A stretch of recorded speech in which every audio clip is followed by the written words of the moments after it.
ser meu presente e lembrar tudo depois. Nessa vida passageira, eu sou eu, você é você. Isso é o que mais me agrada, isso é o que me faz dizer. E vejo flores em você. Sejam bem-vindos ao nosso canal Instituto Gaudiya Vaishnava de Educação, aqui no YouTube. Meu nome é Mahakrishnanam Das e o objetivo desse canal é fazer comparações entre o conhecimento acadêmico ocidental, científico, e a sabedoria milenar dos Vedas. Hoje nós temos uma comparação bem interessante para mostrar para vocês, que é uma pergunta que se arrasta no Ocidente, que a gente vai tentar investigar a sua resposta na tradição Bhagavata, né, dos Vedas, livros como Bhagavad Gita, Srimad Bhagavatam, os Upanishads, pela visão da escola de Sri Chaitanya Mahaprabhu. Faz dizer que vejo flores em você. Aqui nós temos a pergunta classicíssima, né? Quem sou eu? Então essa vai ser o norte, né? A pergunta que vai conduzir, vai nortear então essa nossa videoaula aqui pelo estúpido que vos fala. Hoje eu vou até deixar uma epígrafezinha para vocês. Ainda continuamos imersos nos resquícios da crise da modernidade, da morte de Deus ou do abandono da metafísica e da religião como uma ciência possível e da entronização do indivíduo egoísta. Haarfarbe rötlich. Wer hätte das gedacht?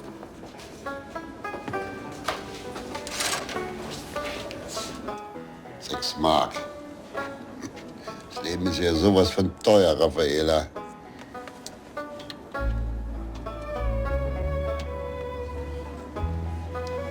Identität. Was das wohl ist? Wird ja viel davon geredet. Werden wir ja gleich sehen. Schauen Sie auf das Fixvögelchen. Ohne Identität ist bei dir nichts, Raffaela. Familienname, Name, Geburtsdatum, das brauche ich ja jetzt alles. Wenn man hier nämlich kein Abbild von sich hat, ist man ein Niemand. Erst mit einem ordentlichen Bild wird man jemand.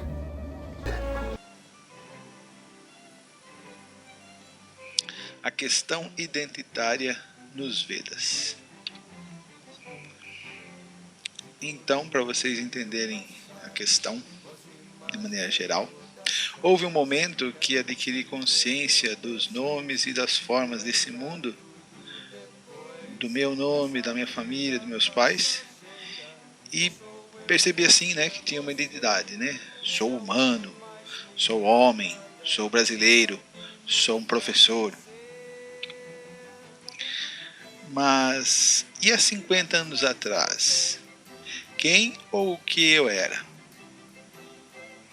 Porque essas identidades como professor, como brasileiro, como homem, como professor não existiam há 150 anos atrás. Então o que eu era? E daqui a 100 anos? O que eu vou ser? Depois que esse corpo for destruído, chamado de morte. Para onde essas identidades tão queridas como professor, como brasileiro, como homem irão? Entendem a dimensão da questão como nós estamos colocando aqui? Quem sou eu? Então estamos pensando profundamente nisso. Então, um breve histórico no Ocidente, né? Já que nós estamos, esse é o objetivo do canal, fazer essas comparações. Enquanto na Antiguidade, Platão falava sobre psique, que etimologicamente quer dizer um derivado, né, regressivo do verbo psiquem, quer dizer soprar, emitir um sopro. Então, Platão, os gregos antigos já trabalhavam com essa dimensão de que eu sou uma alma, psique. Apesar dela ser um pouco nebulosa, às vezes eles confundirem a questão da alma com a mente, etc. Na Idade Média, a questão não se modifica tanto, apesar de, na Idade Média, a questão ser bastante metafísica também, só que ela era amparada pela Bíblia, pela revelação canônica cristã, né? A Bíblia. E queria responder tal questão, mas na modernidade, então, outro estágio, né, histórico no desenvolvimento da sociedade ocidental, quando o homem se torna o paradigma de busca, né, então, quando o teocentrismo amparado pela Bíblia sai de foco e entra o antropocentrismo, então o homem, né, se torna o objeto de busca e o instrumento de busca e resposta das coisas, não sendo mais a religião, que a noção de identidade começa a se modificar drasticamente. Então aqui abre a citação do Descartes, René Descartes, filósofo moderno, iluminista moderno. Eu não sou esse conjunto de membros que se denomina corpo humano. Não sou um ar tênue e penetrante, que é a questão do pneuma, né, da Bíblia. E de certa forma, quando a gente vê a etimologia da palavra psique em grego, elas têm uma relação bem íntima, né? Disseminado por todos esses membros do corpo. Não sou um vento, um sopro, um vapor barato, nem algo que posso fingir e imaginar. Então, aqui nas meditações metafísicas do René Descartes. Então, quem sou eu? Então, vamos ver essa questão agora na contemporaneidade, né? O que os homens de hoje em dia, dos dias atuais, falam. Aqui eu chamei o sociólogo Stuart Hall. Na verdade, ele é jamaicano, mas lecionou e pesquisou na Inglaterra durante toda a sua vida acadêmica. Então, vamos ver, de acordo com Stuart Hall, o que o homem atual pensa sobre essa questão: quem sou eu? Qual é a minha identidade? O que é identidade? Ainda de um ponto de vista cultural, é claro, ele não vai falar do ponto de vista metafísico. A metafísica morreu no século XIX, né? A busca de Deus de maneira científica. Stuart Hall analisa da seguinte forma a questão identitária nos dias atuais. Um tipo diferente de mudança estrutural está transformando as sociedades modernas no final do século XX. Isso está fragmentando as paisagens culturais de classe, gênero, sexualidade, etnia, raça e nacionalidade. Então tudo é fluido, né? Assim como o Bauman fala, isso é a descrição dada aqui pelo Stuart Hall, na verdade está em convergência, né? Está aliada com a visão que o Bauman faz sobre a modernidade, né? Tudo é rápido, tudo é fluido, tudo é inconstante, tudo é móvel, tudo se fragmenta, se desconcerta na pós-modernidade, que tem início na modernidade. Então, no passado, nos tinham fornecido sólidas localizações como indivíduos sociais.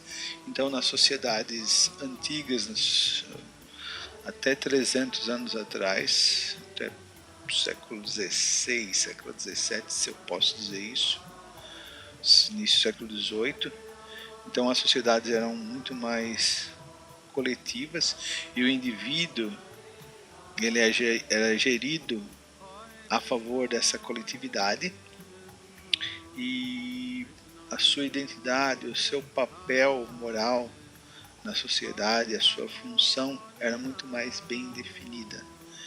Então o que o Stuart Hall vai perceber? Que nas sociedades atuais, devido à globalização, tudo isso é pulverizado e tudo é múltiplo, certo? Ou seja, como eu costumo dizer sobre a contemporaneidade, é tudo junto e misturado.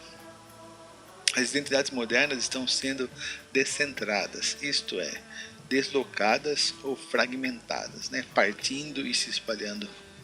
Essas transformações estão também mudando nossas identidades pessoais, aqui já falando do indivíduo, né? Abalando a ideia de que nós próprios temos de sujeitos integrados, devido ao fato da sociedade ser mais ateísta nos últimos 300 anos. Naturalmente, as sociedades religiosas, elas são coletivas, né? Tanto que nós temos a expressão sadhu sangha, né? Ou seja, cultuar a divindade, glorificar a Deus, fazer kirtana, isso tem que ser junto, tem que ser num grupo, tem que ser numa sociedade. O indivíduo contemporâneo, ele consegue se isolar, ele consegue ser cada vez mais sozinho, cada vez mais individual, né? Devido aos fenômenos da internet, devido aos fenômenos das mídias e das redes sociais. E ele não tem um objetivo último, né? Um foco, né? Autorrealização, emancipação espiritual desse mundo material. Não, o objetivo é desfrutar, e quando o objetivo é o gozo dos sentidos, é muito melhor você fazer isso sozinho, né? Você tem todo o aparato, né? Tem toda uma estrutura para se isolar e fazer isso de maneira sozinha, né? Você pode ir para um bar sozinho, você pode fazer compra no supermercado sozinho, sim. Quando se trata de gozo dos sentidos, muitas vezes o objeto, ele é melhor só para mim, né? Não precisa ser compartilhado. Isso é lógico levado por uma posição extrema. Essas transformações estão também mudando, aqui nós já lemos, esta perda de um sentido de si.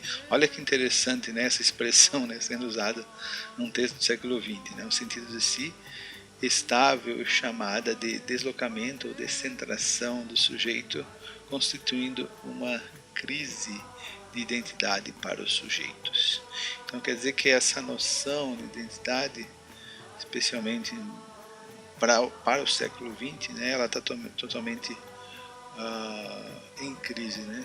Tanto que o Bob Dylan tem uma canção chamada No Direction Home, né? Ou seja, nós não temos direção para um lugar específico, porque a partir do momento que eu não sei quem eu sou, ou então que nós temos uma liberdade de ser mil coisas dentro de uma sociedade, onde nós conseguimos ser anônimos, né, ou autônomos indivíduos, senhores de si mesmos. Então, a partir do momento que a identidade não está definida, quem eu sou, o segundo passo, o passo sequencial seria o que eu devo fazer, como eu vou fazer. Isso não é respondido, isso não tem sequência. Se eu não sei quem eu sou, como eu vou saber o que eu devo fazer? Então, de acordo com a concepção sociológica clássica, a identidade é formada na interação, ou seja, é só através da sociedade que existe uma identidade, né? Ou seja, o ser, ele só passa a existir a partir do advento do nascimento e da interação com o social. Antes disso, não existe consciência, não existe mente, inteligente, não existe nada disso, né? Só na sociedade, só dentro da sociedade que o indivíduo se torna consciente e que a consciência se forma. De acordo com a concepção sociológica, a sanidade é formada na interação entre o eu e a sociedade. O sujeito ainda tem um núcleo ou essência interior, que é o eu real. Isso aqui é muito surpreendente. Eu lembro que eu li isso a primeira vez na biblioteca da Estadual de Campina Grande, né? Aí que eu peguei esse livrinho do Stuart Hall, que é bem interessante para ler, e ele usava essa expressão, né? O eu real. Eu fiquei surpreendente, né? Como eles podiam falar sobre isso, né? Qual é o eu real? O sujeito ainda tem um núcleo ou essência interior, que é o eu real, mas este é formado e modificado num diálogo contínuo dos mundos culturais exteriores. É como se eles tivessem um vislumbre, né? Como se eles tivessem como é que se chama isso em psicologia? Uma espécie de arquétipo, né? Se eles tivessem um acesso, né, ao subconsciente bem longínquo, né? A questão do eu real, da verdadeira identidade do eu, mas eles já não conseguem, eles não têm parâmetros, não têm estrutura para ir a fundo, né? Aí eles voltam para a questão da sociedade e que isso é formado, né, dentro da sociedade. Esse é formado e modificado no diálogo contínuo dos mundos culturais exteriores, ou seja, é como se a consciência dependesse totalmente do exterior, né, do resistência, do mundo aí fora, né, como se ela não existisse pretériamente, né, como se não existisse de maneira pretérita anteriormente.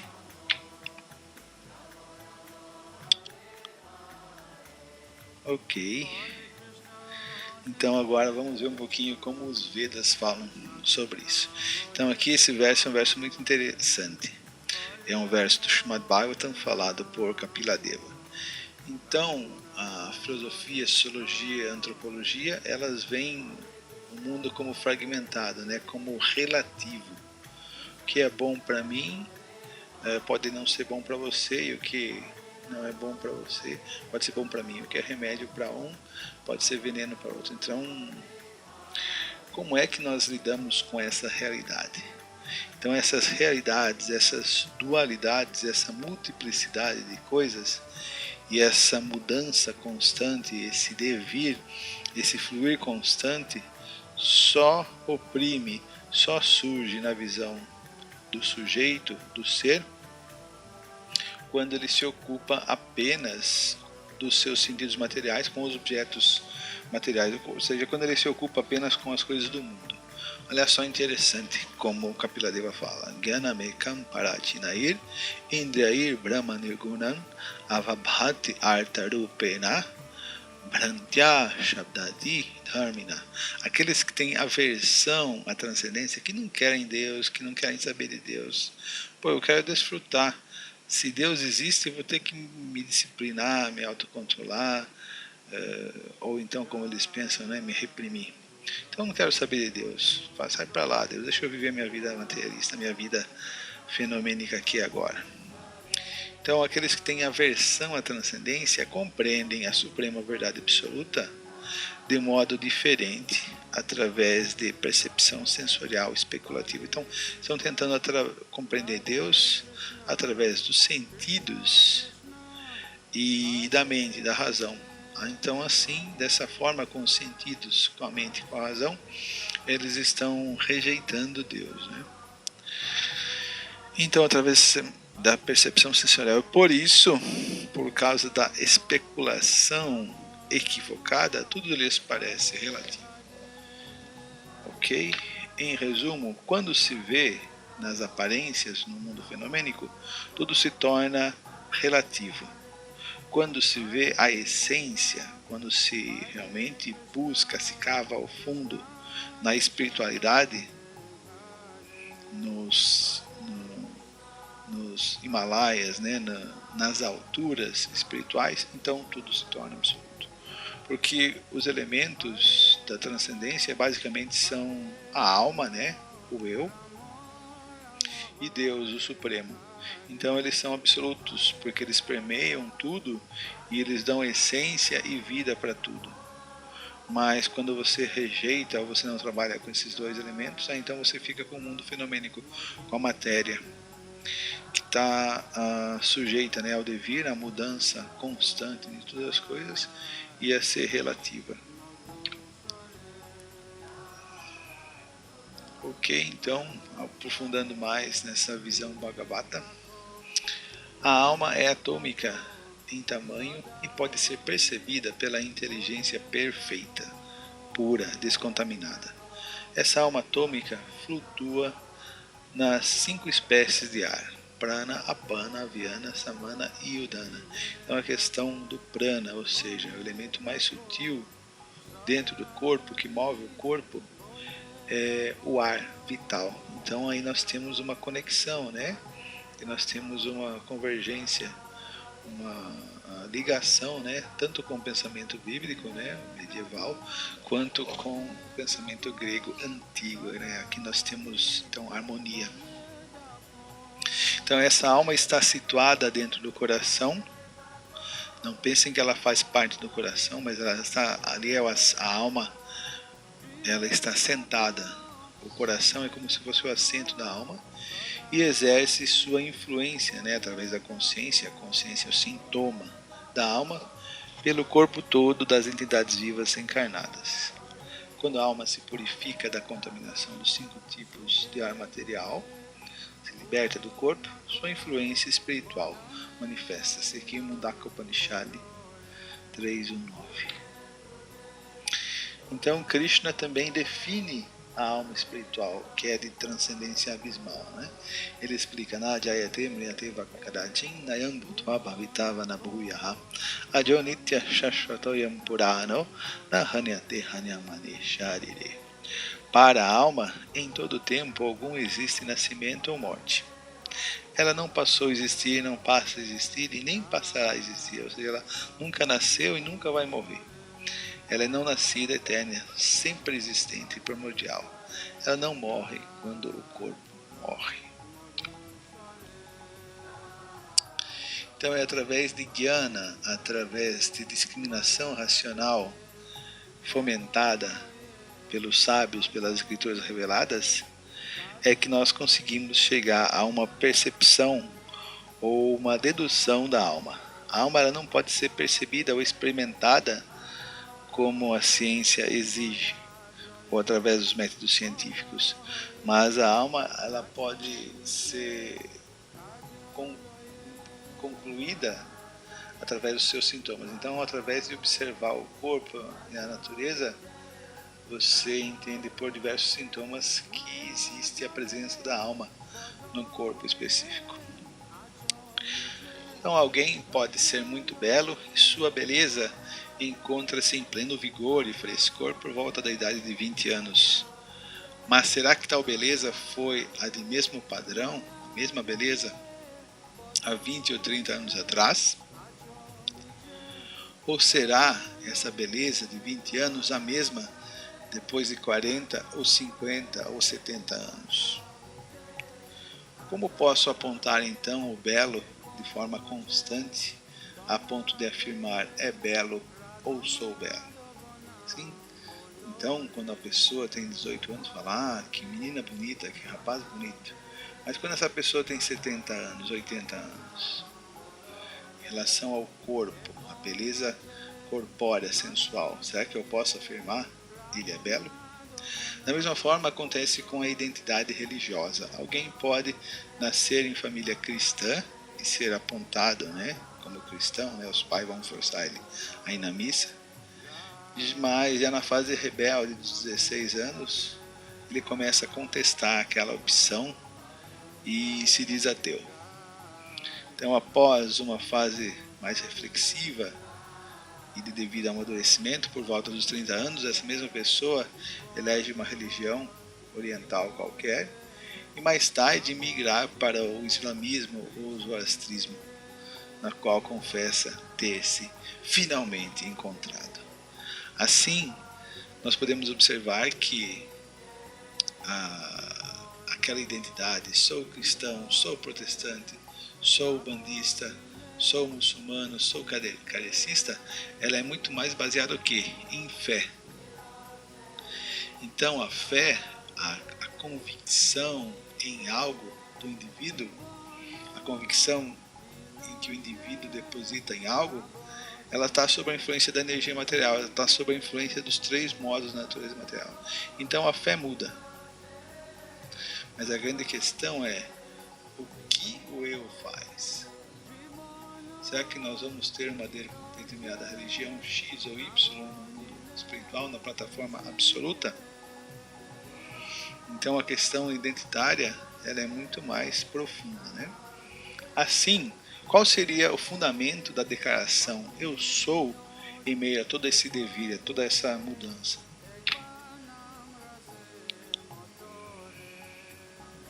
Então, nós perguntaríamos primeiro, então, o que nos concede identidade? Para a gente ver que esse é um estabelecimento, é um prédio totalmente podre e que é muito fácil de ruir, né? A nossa questão identitária no mundo atual.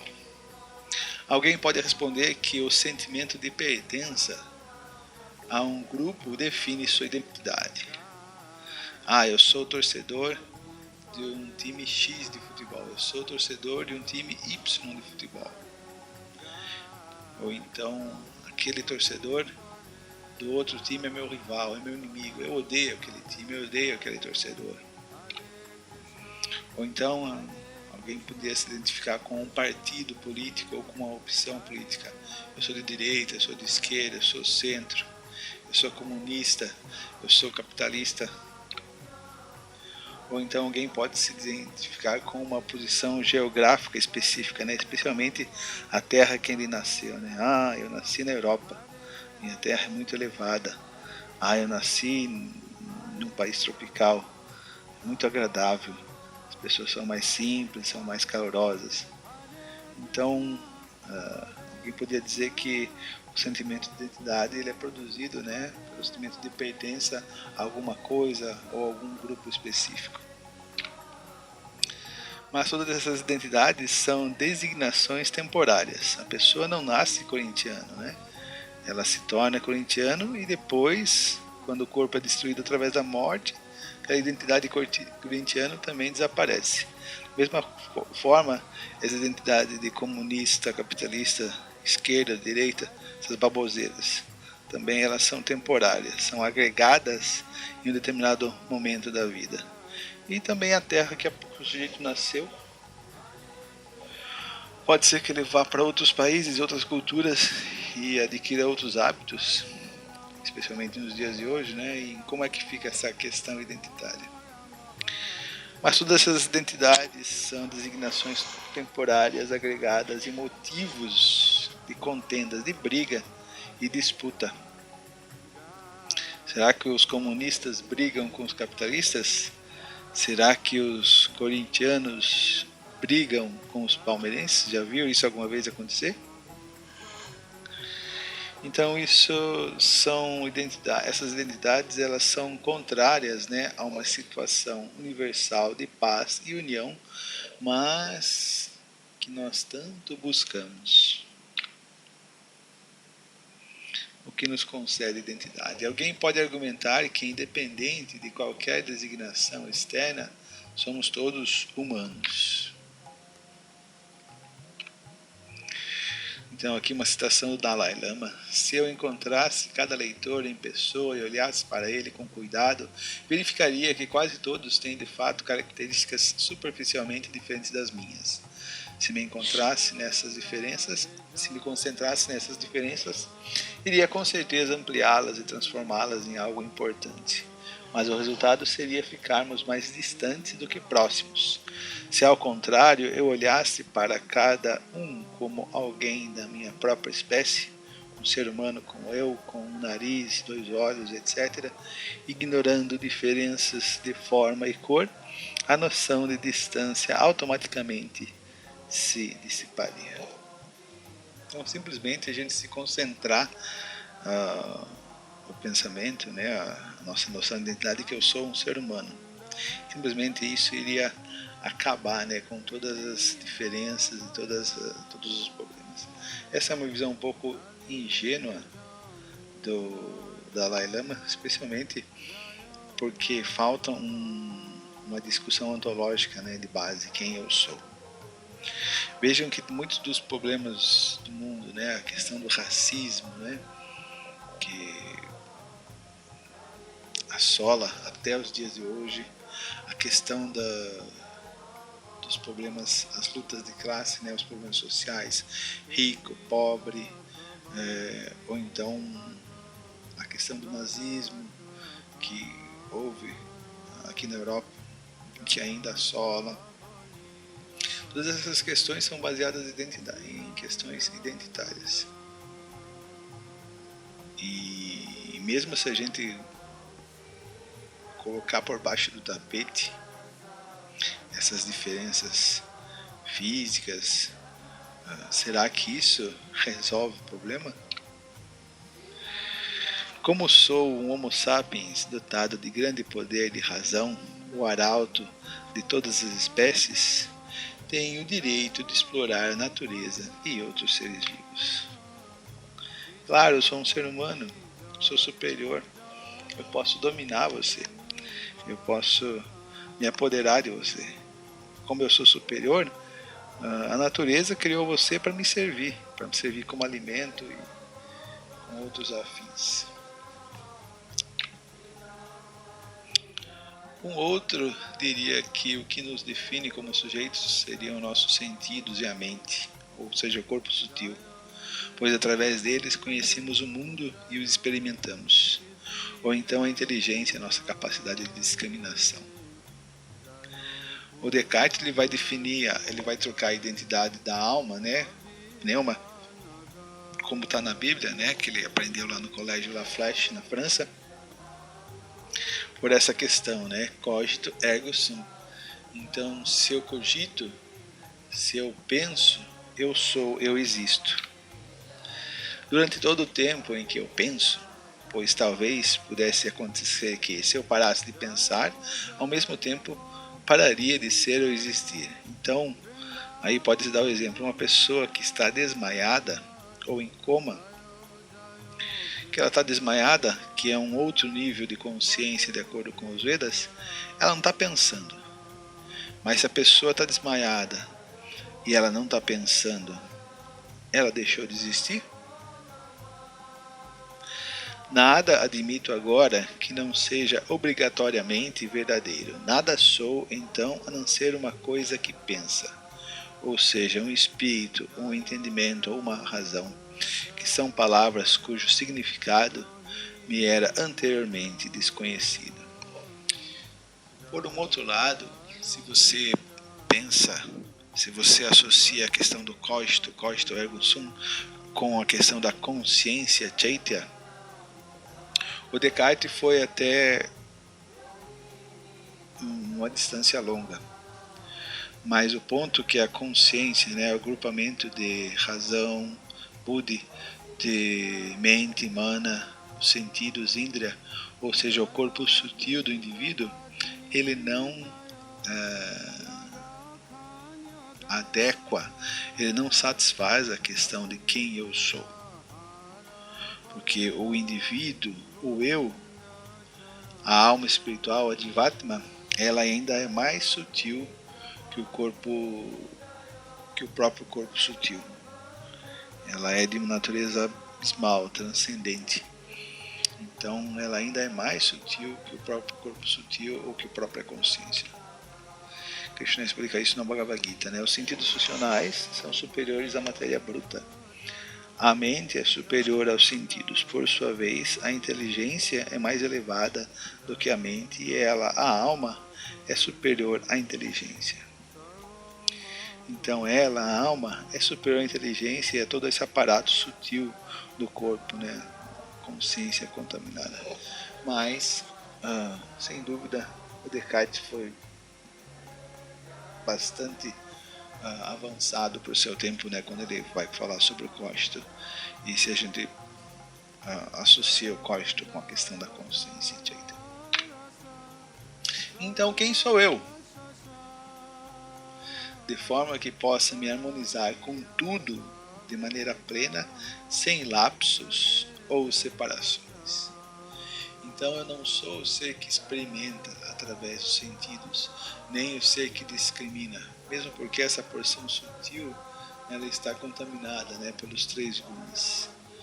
Mas Prabhupada dá um exemplo no verso 13 do capítulo 2, no verso que vai falar sobre a transmigração da alma, né, de Hanta Prapti, que a alma, ou eu, ou o observador, não o experimentador, aquele que observa as experiências, e não que a experiência em si.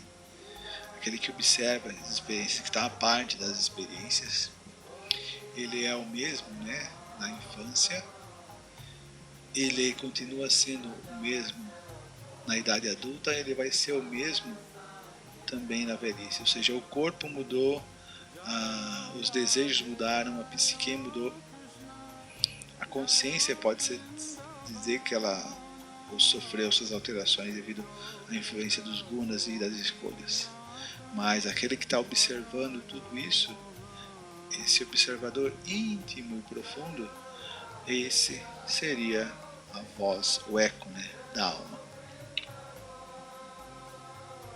A fim de responder tal pergunta, sendo seu elemento de natureza profunda e abismal sutileza mais elevado que qualquer elemento material de natureza grosseira ou sutil, é exatamente na identificação deste eu que os métodos empíricos e racionais da ciência moderna falham devido à transcendência de seu objeto de pesquisa ser incompatível com os instrumentos e processos demasiado empíricos do método científico atual. Dada a dimensão de tal problema, as sociedades antigas, mesmo Bhagavad Gita, oferecem um método ou um processo disciplinar diferente, né? Que consiste no refinamento e purificação dos sentidos para que esses possam perceber o eu tênue. As grandes vozes que se expressam nos Vedas chamam tal processo ou método de Bhakti Yoga ou a ocupação eterna da alma. O que a alma faz? Bhakti. Então, para concluir, eu vou trazer esses versos que são derradeiros, que são paradigmais, que são nucleares nessa questão da alma, né, faladas por Chaitanya Mahaprabhu, essa questão identitária. Quem sou eu? Quem sou eu de acordo com Sri Chaitanya Mahaprabhu? Jivera Swarupahaya Krishnera Nityadasa Krishnera Tatashta Shakti Beda Beda Prakasha Suryansha Kirana Yait Agni Jwala Chaya Swabhavika Krishnera Dina Prakara Shakti Raya. Por sua constituição, por sua posição constitucional, a entidade viva é um servo eterno de Krishna. É isso que a alma faz, isso que nós realmente somos, servos eternos de Deus. Pois é a energia material de Krishna, a alma é a energia material de Krishna, Tadasa Shakti, e uma manifestação simultaneamente una com o Brahman, una com o Senhor, e diferente dele ao mesmo tempo. Eu fiz um vídeo, o vídeo anterior foi sobre a Chintya Beda Beda Tattva. Se eu me lembrar, eu vou colocar um card aqui, mas vocês podem procurar no canal, são mais de 100 vídeos. Um deles é a Chintya Beda Beda Tattva, que explica, né, a filosofia, ou seja, a interpretação perfeita dos Vedas da escola de Chaitanya Mahaprabhu. Então, o que a alma é? Ela é uma partícula molecular da lua. Aqui está sendo uma metáfora, desculpem. Então, assim como uma partícula molecular de luz solar ou do fogo, essa é uma metáfora que explica a existência, né, as características da alma. Krishna tem 3 tipos de energia, que eu posso falar nisso sobre numa outra videoaula. Em suma, a alma espiritual, ela é energia, ela é espiritual, energia superior, mas pelo fato de ela ser diminuta, anudite, ela é diferente do Senhor em quantidade. Ela é igual ao Senhor, a Deus, Bhagavan, em qualidade, é alma espiritual, mas é diferente em quantidade. E aqui esse verso derradeiro, que só pode ser compreendido na plataforma espiritual, nunca na plataforma material. Naham vipro nachanapati napi vaishana shudro naham varni nacha grihapati navanasto yatriva quinto prodhyam nikila paramananda punamitatbhe gopi bhartu padakamayor dasa dasa dasa nadasanaha. Não sou um brahmana, não sou um kshatriya, não sou um vaishya, nem um shudra, não sou nenhum membro da sociedade, tampouco sou um brahmachari, um celibatário, chefe de família, vanaprastha, aposentado, nem um sannyasi, renunciante, né, pronto para voltar ao mundo espiritual. Somente me identifico como servo dos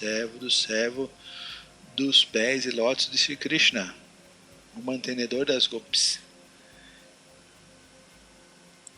Ele é como um oceano de néctar e a causa da bem-aventurança transcendental universal. Ele existe sempre pleno de toda refulgência, de todo brilho.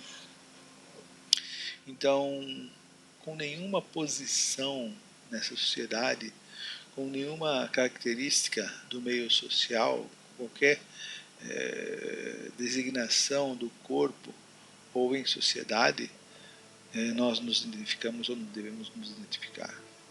Porque a nossa posição eterna, a nossa identidade eterna é que nós somos servos das gopis, Srimati Radharani, Lalita e Vishaka no mundo espiritual.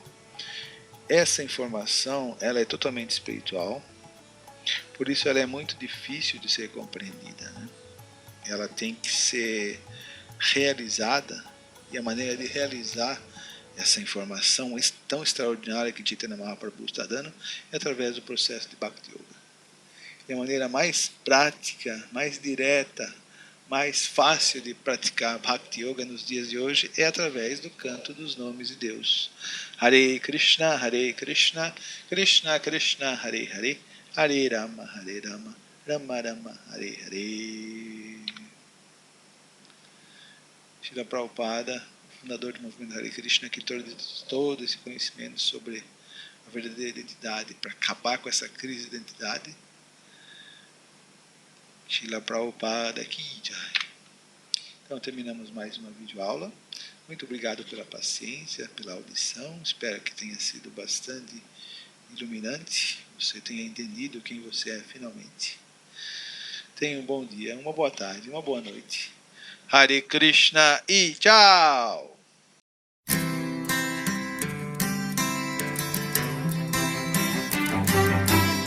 De todo o meu passado, boas e más recordações, quero viver meu presente e lembrar tudo depois. Nessa vida passageira, eu sou eu, você é você.